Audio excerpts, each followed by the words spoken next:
तो काशीपुर में मंथन मिशन 2024। मंथन सिर्फ संगठन के लिहाज तक सीमित नहीं था। यहां कहानी उन सांसदों के कामकाज की समीक्षा का भी जिक्र था जिन्होंने 5 साल लोकसभा अपने अपने क्षेत्र में क्या काम किया। काशीपुर के इस मंथन पर कुछ बड़े फैसले संगठन के स्तर पर हो ना हो, लेकिन पार्टी के भीतर सांसदों के रिपोर्ट कार्ड की समीक्षा के वक्त इस बैठक का होना बहुत कुछ संकेत दे सकता है। सवाल यह भी कि सांसदों के टिकट पक्के होने हैं, लेकिन संकट गहराता जा रहा है। संकट इस लिहाज से कि आखिरकार किसको टिकट मिलेगा और किसका टिकट कटेगा, कौन पास होगा और कौन फेल होगा। 5 लोकसभा सीटें उत्तराखंड में और 5 सीटों पर बीजेपी का कब्जा है। 2014, 2019 और 2024 में जीत की हैट्रिक लगाने को बेताब बीजेपी उत्तराखंड में भी जीत की हैट्रिक लगाना चाह रही है, यानी कि क्लीन स्वीप। अब आला कमान के दिल में कौन राज करेगा, कौन भाया, उसको लेकर भी समीक्षा का वक्त आ चुका है। ऐसे में इस बैठक के कई मायने निकाले जा रहे हैं, तो काशीपुर के जरिए क्या कुछ संकेत मिलने वाले हैं, आज उसी की करेंगे चर्चा। हमारे साथ जुड़ेंगे तमाम मेहमान, लेकिन पहले इस रिपोर्ट पर गौर फरमाएं। मंथन में क्या हुआ फैसला? बीजेपी सांसदों की बढ़ी दिल की धड़कन, क्या कुछ बड़ा होने वाला है? काशीपुर में चले मंथन में बीजेपी दिग्गजों के लगे मेले के बीच सवाल ये कि क्या बैठक में कोई अमृत निकला या फिर नहीं। मिशन 24 में एक बार फिर से देवभूमि की 5 सीटों पर जीत की हैट्रिक लगाने के लिए बेताब भाजपाइयों ने काशीपुर में वो कौन सी रणनीति बनाई जिसके जरिए सूबे की 5 सीटों पर कब्जा जमाया जा सकता है। उस रणनीति पर बाद में आते हैं, मगर पहले आप ये जान लें कि मौजूदा वक्त में बीजेपी 5 लोकसभा सीटों पर विराजमान है। ऐसे में मिशन 2024 को फतह करने के लिए बीजेपी उत्तराखंड में बड़ा दांव खेलने जा रही है। सूत्रों के मुताबिक सांसदों का बीजेपी पत्ता काट सकती है। प्रत्याशियों की लिस्ट से बाहर होने वालों में पहला नाम टिहरी सांसद महारानी राज्य लक्ष्मी शाह का बताया जा रहा है। उम्र के लिहाज से सांसद महारानी राज्य लक्ष्मी शाह को लोकसभा का टिकट मिलने की उम्मीद कम है। हरिद्वार से सांसद और पूर्व मुख्यमंत्री रमेश पोखरियाल निशंक के भी टिकट पर संशय बना हुआ है। इन दिनों निशंक हरिद्वार संसदीय क्षेत्र में काफी सक्रिय दिखाई दे रहे हैं। लगातार जनता के बीच मौजूदगी दर्ज कराकर शक्ति का प्रदर्शन कर रहे हैं। नैनीताल सांसद अजय भट्ट की भी क्षेत्र में सक्रियता बढ़ गई है। अजय भट्ट केंद्र सरकार में पर्यटन एवं रक्षा राज्य मंत्री की जिम्मेदारी भी संभाल रहे हैं। पिछले 2-3 महीनों से उनकी मौजूदगी संसदीय क्षेत्र में बरकरार है। पौड़ी गढ़वाल से सांसद तीरथ सिंह रावत का भी पत्ता कट सकता है।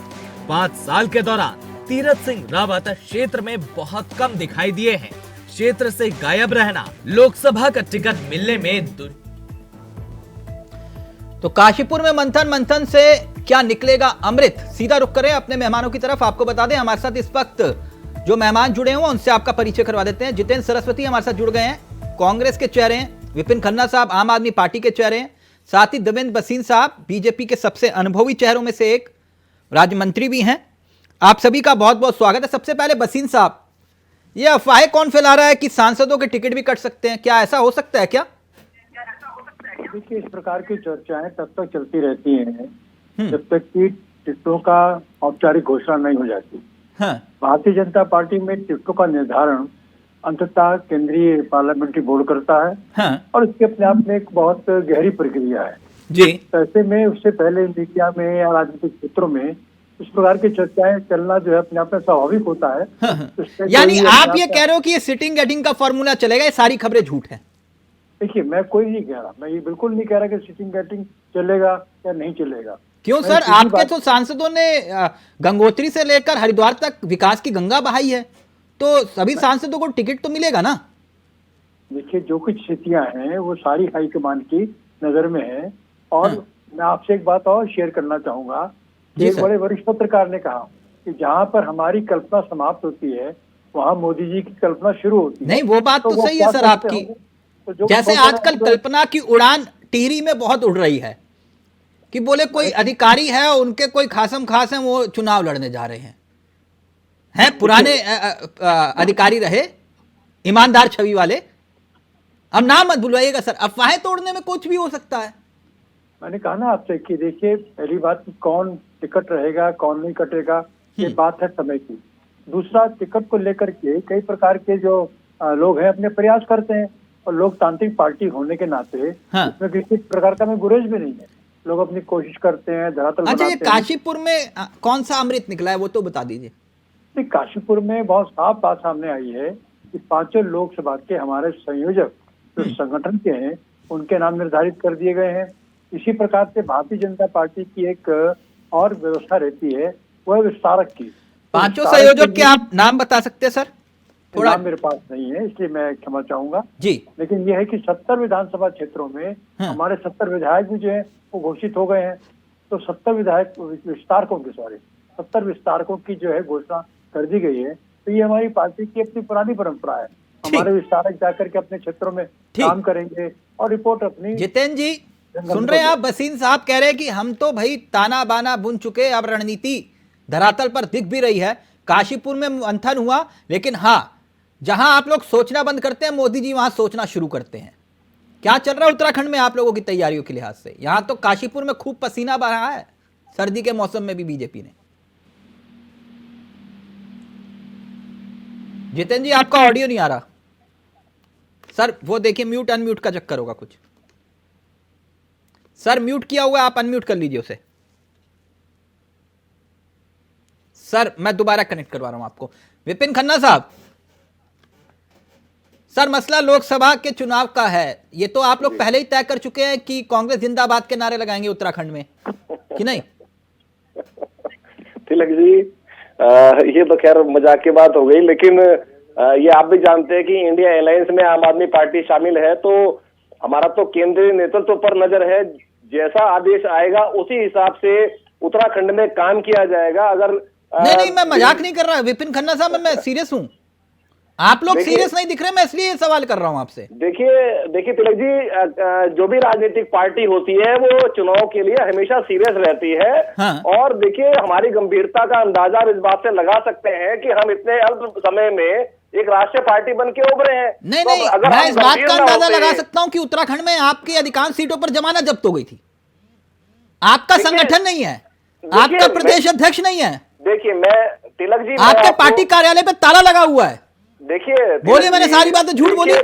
देखिए तिलक जी, पार्टी अपने स्तर से अपने क्षेत्र में काम करती है, कार्यकर्ता अपने स्तर से काम करते हैं, प्रभारी दौरे करते हैं, अध्यक्ष हो या ना हो, लेकिन पार्टी का कार्यकर्ता तो क्षेत्र में वाह। सक्रिय है।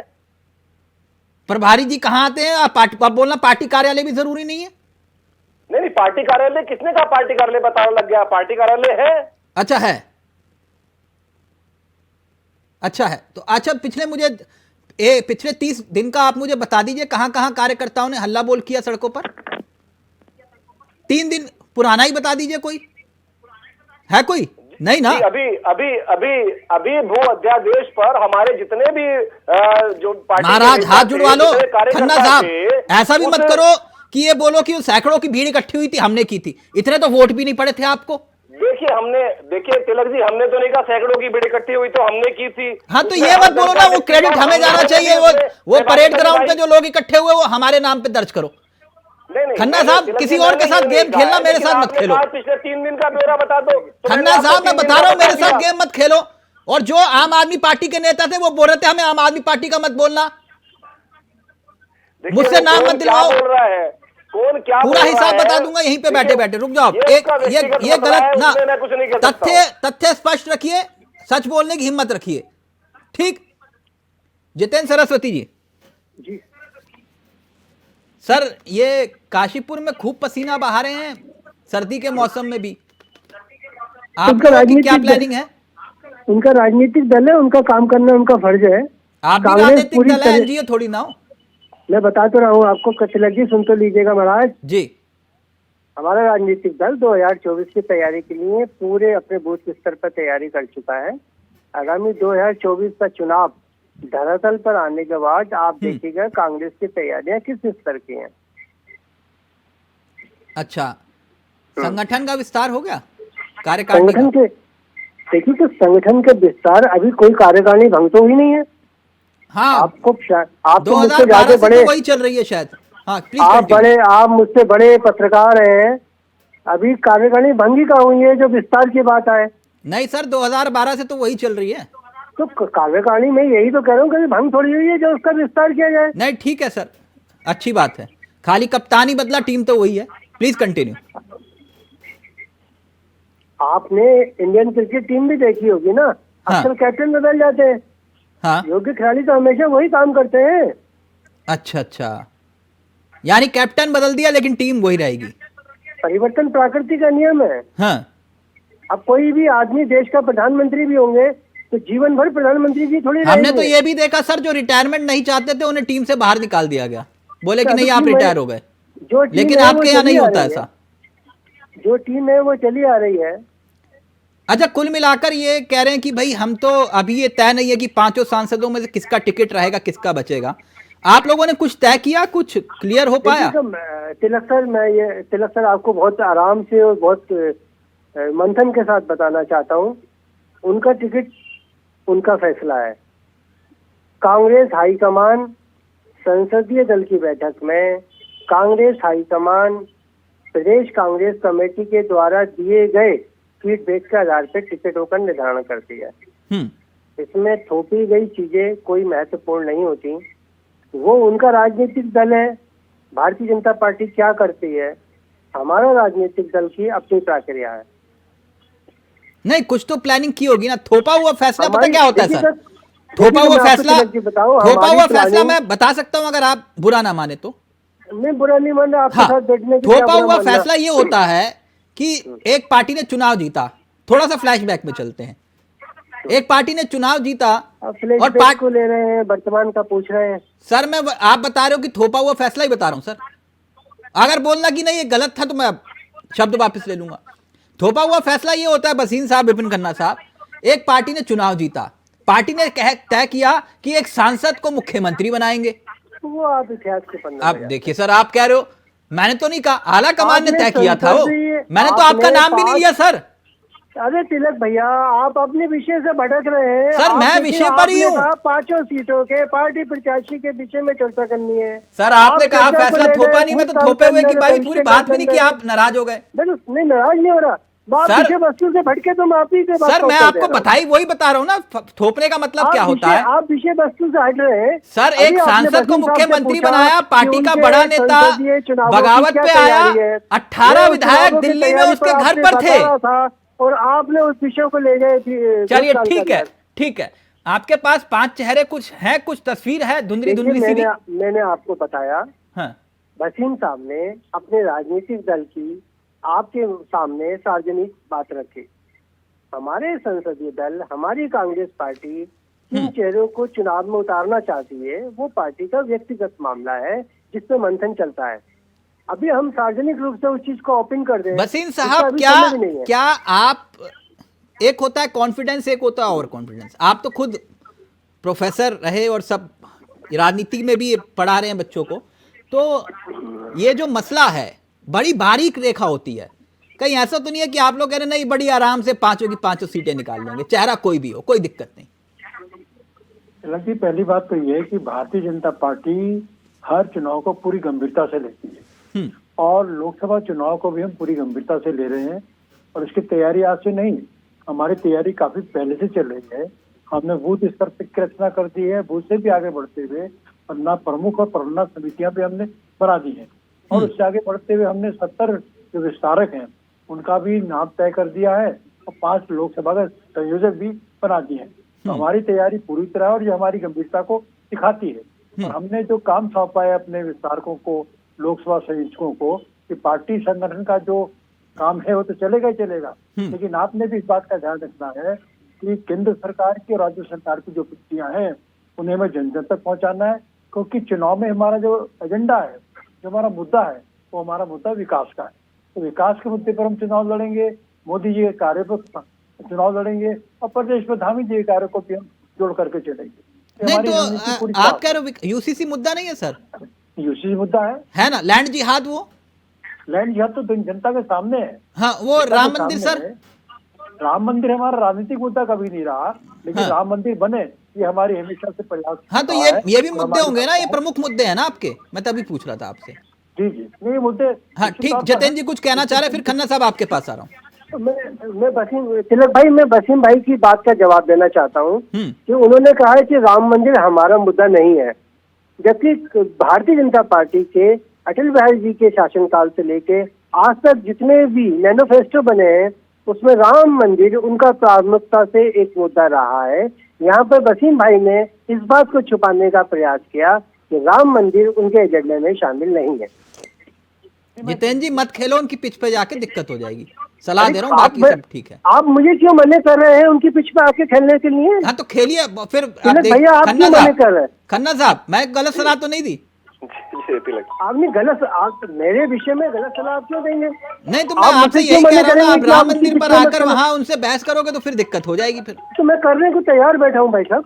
अच्छा वसीम साहब, वो ये कह रहे हैं राम मंदिर के नाम पर वोट मांगते हो और फिर कह रहे हो कि राम मंदिर हमारे एजेंडे में नहीं था, यही बात कह रहे हो ना जितेंद्र जी? आप एक मिनट वसीम सर, राम मंदिर को हमने देश की आस्था का विषय माना है और ये है गलत बात, और करोड़ों आपके एजेंडे में वो मुद्दा शामिल है और ये राजनीतिक मुद्दा नहीं है। आपके हर मैनिफेस्टो में लोकसभा चुनावों में राम मंदिर और 370 हमेशा आपके मैनिफेस्टो के मुद्दे रहे हैं। जितेंद्र मैं बात कह रही हूँ ना अपनी, फिर आप कहिएगा। जी भाई, जी भाई, मेरा कहने का मतलब ये है कि मैनिफेस्टो की बात आप करते हैं वो तो एक अलग विषय है। हमने कभी नहीं कहा कि हमारा मुद्दा है, ये राजनीतिक मुद्दा न था और ना आज तारीख में है। ये हिंदुओं की आस्था का प्रतीक है, सनातन की आस्था का प्रतीक है और निश्चित तौर पर हम भी उससे अपने आप को जोड़ते हैं, तो हम भी उसमें साथ खड़े हैं। हम कांग्रेस नहीं है कि एक समय हम कहते थे कि राम मंदिर नहीं बनना चाहिए, हमने ये भी कह दिया कि भगवान राम तो हुआ ही नहीं, वो तो कल्पना है, तो वो हमारी स्थिति नहीं है। हम तो पहले दिन से इस मुद्दे के लेकर के साथ चल रहे हैं, खड़े हैं, जितेंद्र जी जल्दी से। खड़े रहने वाले हैं। इन्होंने कहा कि राम मंदिर हिंदुओं की आस्था का विषय है, क्या हम लोग हिंदू नहीं है? क्या हमारी आस्था का विषय राम नहीं है? लेकिन इस बात से आप मत भटकिएगा कि आपके लोकसभा चुनावों के मैनिफेस्टो में राम मंदिर नहीं है, इस विषय से मत भटकिएगा बच्चों साहब। जब आप एक और कहते हैं कि भगवान राम कल्पना थे, तो आप मैंने नहीं कहा, कांग्रेस नहीं कहती, व्यक्ति विशेष की राय हो सकती है। कांग्रेस इस विषय में नहीं कहती, ये राय किसी व्यक्ति विशेष की हो सकती है। मैं कांग्रेस सरकार का एफिडेविट ऑन रिकॉर्ड, कांग्रेस की राय नहीं हो सकती, ये किसी व्यक्ति विशेष की राय हो सकती है। ये चैप्टर यही खत्म करते हैं। एक मिनट जितेंद्र जी, एक मिनट। आपने कहा कि इन्होंने कहा कि रामलला हम आएंगे, मंदिर वहीं बनाएंगे, तारीख नहीं बताएंगे। अब 22 जनवरी तारीख आ गई, ठीक, अब ये चैप्टर तो यहाँ क्लोज हुआ, लेकिन आपने कहा कि ये हिंदू, हम हिंदू नहीं है। बिल्कुल सही कहा आपने, आप भी हिंदू हैं, ये भी हिंदू हैं, है ना, सैकड़ों करोड़ों परिवार हिंदू है, ठीक, लेकिन एक छोटा सा लेकिन है, लेकिन ये है कि जब कोर्ट ने ये कहा कि राम मंदिर नहीं बनेगा, ठीक, मामला कोर्ट में चल रहा था, लेकिन कोर्ट ने रामलला के दर्शन पर रोक नहीं लगाई थी? नहीं ना? तब हिंदू नहीं थे, तब जाकर कौन गया वहां पर रामलला के दर्शन करने? कौन गया? किसने रोका था? तिलक जी हनुमानगढ़ी से यू टर्न ले लेते थे गाड़ी का, लेकिन राम मंदिर के दर्शन करने नहीं गए। किसने रोका था? तिलक जी कौन मंदिर जाता है, कौन नहीं जाता है, वो उसका जितेंद्र जी मुझे एक तस्वीर दिखा दो कि हम गए रामलला के दर्शन करने। व्यक्तिगत मामला है। अब फिर व्यक्तिगत मामला है तो ये मत बोलो ना हम हिंदू है। हिंदू का मतलब क्या है कि आप मंदिर नहीं जाएंगे? व्यक्तिगत मसला ये होता है कि धीरेन्द्र शास्त्री से जाकर अपनी पर्ची निकलवाएंगे कि हम मुख्यमंत्री बनेंगे नहीं बनेंगे। धीरेन्द्र शास्त्री जी से पर्ची तो आपके मध्य प्रदेश के मुख्यमंत्री जी ने सर किसने पर्चियां निकलवाई सब मालूम है। अब फिर कमलनाथ जी का नाम मत दिलवाइए, ठीक। राजनीतिक रैलियों में गधा वहां पर लटका के कहते हो कि हम जो हैं राजनीति नहीं करते फिर हिंदुओं के नाम पर। राजनीतिक राम मंदिर एक अलग विषय है, ठीक। राजनीति कभी भी कोर्ट ने ये नहीं कहा कि राम मंदिर में जाकर दर्शन करने पर रोक है। गंगा का सहारा लेती है तो क्या वो धार्मिक उन्माद नहीं है? खन्ना अगर साहब, कांग्रेस ने हनुमान जी की मूर्ति रख ली तो आपको उसको जितेंद्र जी, राजनीतिकरण ये दिख रहा है। धार्मिक राम मंदिर धार्मिक उन्माद का विषय नहीं है, यही आप लोग गलत हो। ये धार्मिक उन्माद नहीं है। मैंने कहा यहाँ करोड़ों कि परिवार, आपने करोड़ों लोगों मंदिर की के विषय आस्था से बात जुड़ा की, हुआ लेकिन विषय है। आप बात से हट रहे हैं। मैंने कहा धार्मिक उन्माद राजनीतिक रैलियों के विषय में कहा, मंदिर के विषय में नहीं कहा। विपिन खन्ना साहब, क्या लगता है आपको कि चेहरों का मसला है या फिर मुद्दों का विषय है उत्तराखंड में? तिलक जी, इस बारे में मेरा कहना यह है कि अगर नगर निकाय चुनाव से भारतीय जनता पार्टी पीछे हट गई और डर गई, कहीं ना कहीं इनके अंदर डर है, क्योंकि उसका बड़ा कारण यह है कि इस मुद्दे पे हम पहले भी बहस कर चुके हैं, क्योंकि इनके जितने भी सांसद हैं वो अपनी विकास की बात तो हम बहुत दूर करेंगे, बाद में करेंगे, लेकिन पहले हम ये बात मान के चले कि ये लोग अपना जो बजट है वो खपा नहीं पाए, क्षेत्रों में जा नहीं पाए, लोगों की समस्याओं को सुन नहीं पाए, महंगाई, बेरोजगारी, उत्तराखंड की समस्याएं ये लोकसभा में उठा नहीं पाए। तो आज मुझे लगता है कि इनको बंधन करना पड़ रहा है और अपने चेहरे बदलने पड़ रहे हैं। इसके पीछे सबसे बड़ा कारण यह है कि इनके सांसद कहीं ना कहीं नाराज रहे हैं और कहीं ना कहीं भारतीय जनता पार्टी की जो इंटेलिजेंस है उसे रिपोर्ट दे दी है केंद्र को कि जितने भी ये सांसद हैं, एक आध को छोड़ के मुझे लगता है सबके चेहरे बदलने वाले हैं। सबके चेहरे बदलने वाले। ठीक, जितेंद्र जी जल्दी से 10 सेकंड। चुनावों को टालना भारतीय जनता पार्टी की कमजोरी को दर्शाती है। उससे साफ जाहिर होता है कि धरातल पर भारतीय जनता पार्टी इस बात को स्वीकार कर चुकी है कि वह लोकसभा में हार की ओर बढ़ रही है। ठीक, यानी आप ये कह रहे हो कि पांचों चेहरे आपके भी तैयार है ना जितेंद्र जी? हमारे तो कांग्रेस भी एक राजनीतिक दल है तिलक भैया। वो भी अपनी तैयारियां करती है चुनावों के मुद्देनजर। ओके, आपने कहा कि चेहरे हमारे भी तैयार हैं। खैर, अब ये किसकी रणनीति में कितना दम है तो जनता तय करेगी। लेकिन बसीन साहब, चलते चलते मैं बात भूल गया था, मेरी आवाज आ रही है ना बसीन साहब? बसीन सर जी सर, मैं कह रहा था कि बधाई हो सर। जी नहीं, वो राज्य मंत्री बनने वाली तो मैंने पहले दी थी, वो तनख्वाह बढ़ी है सर सबकी। जी जी जी, उसकी बधाई दे रहा था। बधाई तो ले लीजिए सर। बधाई ले ली मैंने। बिल्कुल, आप दे रहे हैं तो क्यों नहीं स्वीकार करूंगा। नहीं, मैंने कहा तनख्वाह बढ़ी है सबकी तो सर दायित्वधारियों की, तो मैंने कहा मुबारकबाद दे दूं आपको। 50,000 के लगभग। लेकिन मैं एक बात याद कहना चाह रहा था कि हमारे कांग्रेस के मित्र हम पर आक्षेप करते हैं, बस मैं उनको ये कहना चाहता हूँ कि भाई आप तो 432 बांट चुके थे, यहाँ तो केवल 21 बटी है। बसीन सर, मैं किसी और दायित्वधारी पे भरोसा नहीं करूंगा। मैंने उत्तराखंड के इतिहास में, चलिए आपको दायित्व मिला, बहुत दिल को तसल्ली मिली, खुश हुए, लेकिन एक बात बोलूंगा बस, आपसे उम्मीद कर सकता हूं क्योंकि आप रिजल्ट देने वाले लोगों में से हैं। उत्तराखंड के इतिहास में किसी ने नजीर नहीं पेश की। बसीन सर, आप तो खुद प्रोफेसर रहे हैं, उत्तराखंड के सबसे बड़े कॉलेज का आपने लीड किया है। रिजल्ट देने का स्टूडेंट का काम होता है ना सर? होता है ना? 6 महीने में रिजल्ट दे दीजिए, उत्तराखंड की नई तासीर बन जाएगी कि किसी दायित्वधारी ने रिपोर्ट कार्ड रख दिया अपना। जी बिल्कुल बिल्कुल, मैं आप ही से उम्मीद कर सकता हूं। जी, मैं अपना पूरा प्रयास करूंगा। नहीं, प्रयास नहीं सर, आप करके दिखा दीजिए। पूरे उत्तराखंड में एक नजीर पेश हो जाएगी, पहले दायित्वधारी है जिन्होंने अपना रिपोर्ट कार्ड रखा। मैंने निगम में भी काम किया था, आपके सामने है, और 2 मुख्यमंत्री सर ये काम कर दीजिए, एक नजीर पेश हो जाएगी बसीम सर, बस। Thank you so much.